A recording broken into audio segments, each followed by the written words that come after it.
ጤና ይስጥልን። አንድ ጊዜ ከተተከለ በኋላ ከ5 ዓመት በላይ ለሚሆን ጊዜ ምርት መስጠት ስለሚችለውና ደሾ እየተባለ ስለሚጠራው የእንስሳት መኖ ሳር ምን ያህል ያውቃሉ? ለመሆኑ ይህ ሳር የትና በምን አይነት ሁኔታ ይመረታል? እንዴትስ ይባዛል? ምን ጠቀሜታዎችስ አሉት? እነኚህና መሰል መረጃዎችን በቀጣዮቹ ጥቂት ደቂቃዎች እናጋራዎታለን። አብረውን ይቆዩ።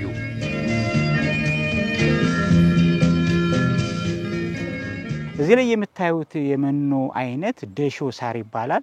የደሾ ሳር ወይም ደሾ ግራስ የሚባለው በተለይ እዚህ ደቡብ አካባቢ በስፋት የሚጠቀሙት ነው። እንግዲህ ደሾ ሳር በአብዛኛው የመጣውም ከዚሁ ከደቡብ አካባቢ ነው። የሚላመደውም በአብዛኛው ደጋና ወይና ደጋ አካባቢ ነው። በጣም ምርታማ ነው። በደንብ ዝናብ ካገኘ በየ2 ወሩ እንደዚህ ማጨድ ይቻላል። ያ ታጨደውን መኖ ደግሞ ቢፈለጉ ድርቆሽ ማድረግ ይቻላል፣ ቢፈለግ ገፈራ መስራት ይቻላል። የሚመረጠውና ቀላሉ ግን አረንጓዴውን እያጨዱ መመገብ ነው ለእንስሳቶቹ የሚመረጠው። ስለዚህ ይሄ ደሾ ሳር በጣም ብዙ ጠቀሜታ ያለው። እንደምታዩት ደሾ ሳር በጣም ጥቅጥቅ ያለ ነው ሳንተኑ። ያ ምንድነው የሚጠቅመው? አፈር እንዳይወጣ ውሃ እንዳይወጣ በደንብ ፍና አድርጎ ይይዛል እና ደሾ ሳር በጣም እንትን ነው። ከዛ በተረፈ በጣም ምርታማ ነው። እንግዲህ በሚታጨድበት ጊዜ እንደ አፈሩ ለምነት እንደ ዝናቡ ሁኔታ እስከ 80 ሴንቲሜትር በሚደርስበት ጊዜ ቢታጨድ ምርታማም ይሆናል፣ ጥራቱም ከፍተኛ ይሆናል እና ይሄን ገበሬው በስፋት እየሰራ በዝቅተኛ ወጪ ከብቶቹን በመመገብ ምርታማነትን ሊጨምር ይችላል።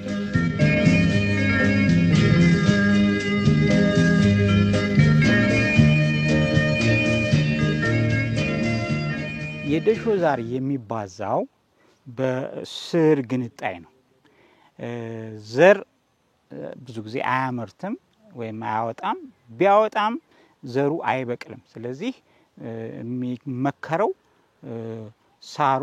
የሳሩን ስር ግንጥልጣዮችን በመትከል ማባዛት ይቻላል። አንደኛ ቀላልም ነው። በቀላሉ ማባዣ ዘዴ ይሄ ነው። ሁለተኛ በማንኛውም ጊዜ ሊገኝ ይችላል፣ በአካባቢም ሊገኝ ይችላል።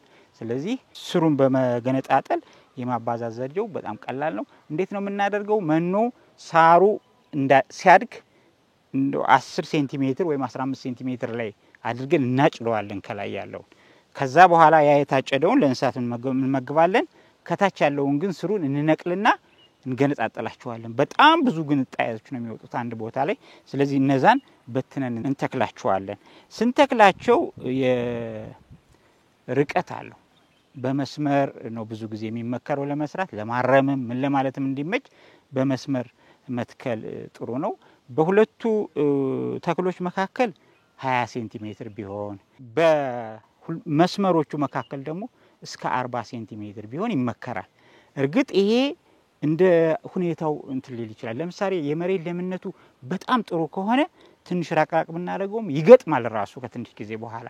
ግን የመሬት ለምነቱ ዝቅ ያለ ከሆነ ጠጋ አድርገን መዝራቱ ምርታማ እንዲሆን ያደርገዋል። ምክንያቱም ያው መሬቱ ደካማ ከሆነ እድገቱም ምኑም እንደገና ይሄ ቲለር የሚባለውን ነገር ብዙ ቅርንጫፍ ማውጣቱም ነገር ስለሚቀንስ አጠጋግቶ መዝራት ይመረጣል። ዞሮ ቋሚ ተክል ስለሆነ በአንድ ጊዜ ስንተክለው መሬቱ በሙሉ ይገጥመዋል። በጣም ጥሩ ሳር ነው። ያን ነው የምንመክረው።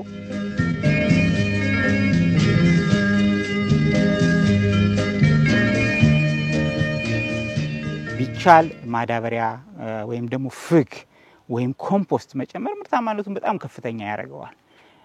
በመስኖም ሊዘራ ይችላል፣ በዝናብም ሊዘራ ይችላል። ስለዚህ አዘራሩ እንደዚህ ነው።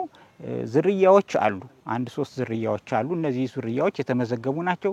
ነገር ግን ዝርያዎቹ ብዙም ችግር የላቸውም፣ ሁሉም ጥሩ ናቸው።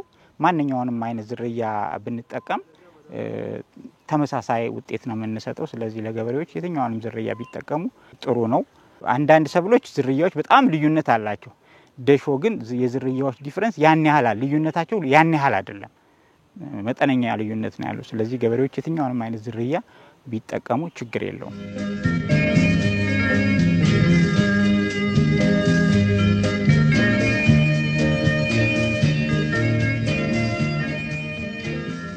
ገበሬዎች በተለይ አነስተኛ ገበሬዎች መኖን ለማልማት ከሚያስቸግራቸው ነገር አንዱ የመሬት እጥረት ነው።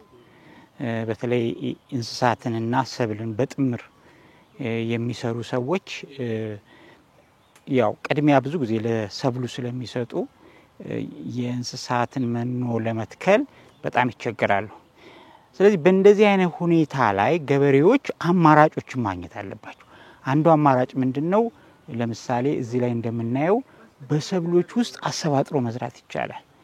በቋሚ ሰብሎችም እንዲሁም ደግሞ በአመት በሚደርሱ ሰብሎችም ለምሳሌ አሁን እዚህ ላይ እንደምናየው ከሙዝ ጋር ስሩን በተለይ በቂ ዝናብ ባለበት አካባቢ መኖ መዝራት ይቻላል። የተለያዩ አይነት መኖዎች የቅጠላ ቅጠል ሊሆኑ ይችላሉ፣ የሳር ዝርያ ሊሆኑ ይችላሉ። እነሱ መዝራት ይቻላል። ከበቆሎ ጋር አሰባጥሮ መዝራት ይቻላል። ስለዚህ ገበሬው የሰብል ምርትም የመኖ ምርትም ያገኛል። ስለዚህ መኖ ካገኘ ደግሞ ጥራት ያለው መኖ ለእንስሳቶቹ በመመገብ የእንስሳት ምርታማነትን ያሻሽላል ማለት ነው። ሁለተኛው ደግሞ እዚህ ላይ እንደምታዩት በሰብሉ ዳርዳር መትከል። የሰብሉ ዳርዳር አንደኛ በተለይ መንገድ ሆኖ ሰዎች እንዳያበላሹባቸው የመሬት መሸርሸርን ሊከላከል ይችላል። አቅፎ ይዞ ውሃ ወደ ውጭ እንዳይወጣ ይይዛል። ስለዚህ መኖን በዳር በዳር በመዝራት ጥምር ጠቀሜታ ማግኘት ይቻላል። የሰብሉ ምርታማነት መጨመር ይቻላል። ተጨማሪ መኖ ማግኘት ይቻላል።